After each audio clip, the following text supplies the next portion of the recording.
everybody, Cindy A. Lewis here, and just wanted to show you a quick and easy pocket to make that has a window in it, and it's out of a book page.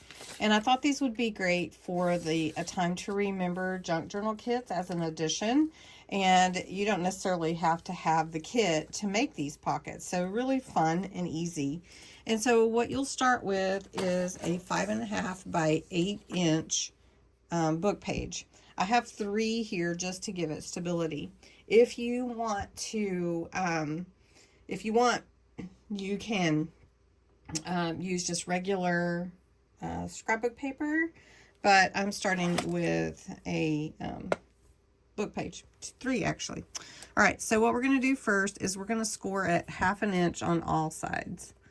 So just score all the way down 1/2 inch on all 4 sides.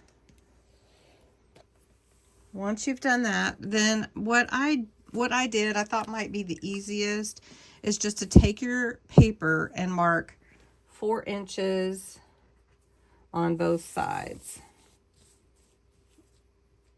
So 4 inches is half. So if you wanted to do, a different size. All right, then the next thing to do is from the bottom, just cut up to your mark right here on both sides down your score line, so that 1/2 inch. And if your paper moves a little, it's not going to hurt anything. You can always trim. All right, then for this bottom one on your score line, just burnish that score.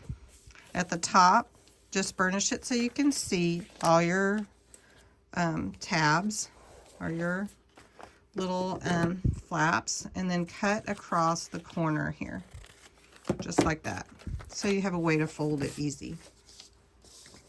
All right, so you have your bottom tab, so we're going to go ahead and fold this up at your 4 inch score. I still have all 3 of my papers here.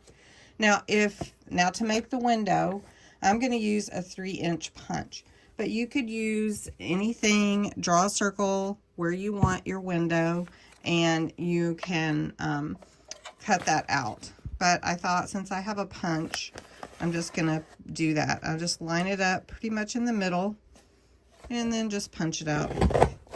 Now, as you can see, I did it with all 3 of my pages at once, because I want, and save these, by the way. All right, I did this with all 3 together because, again, it gave it stability.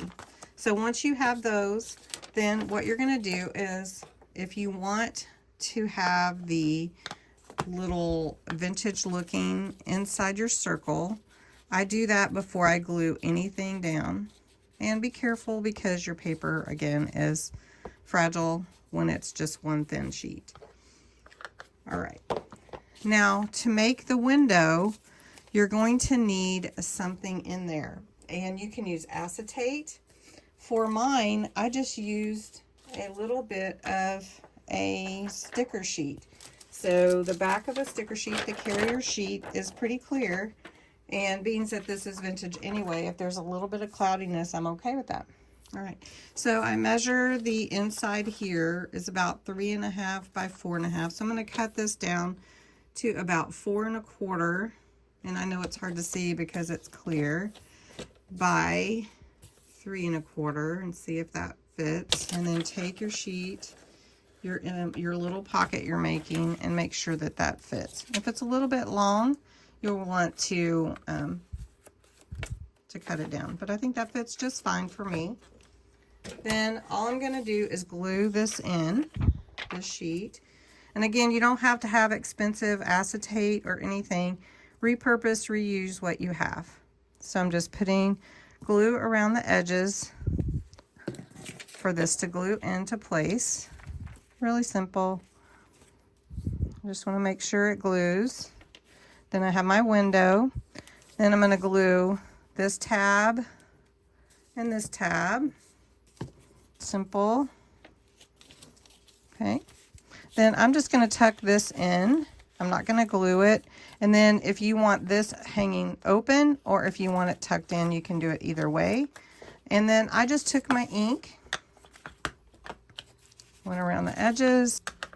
I took a little sticker. It has some stickers, or you can use something from the kit if you want to. But I just have these stickers. I might as well use those. And then put something on the inside, like a photo. So I've got this one here from the kit, and poke that in there. And then you have your little easy window book page pockets. So I hope you enjoyed this. Make a bunch. You can make a bunch at one time. And have a good day. Thanks.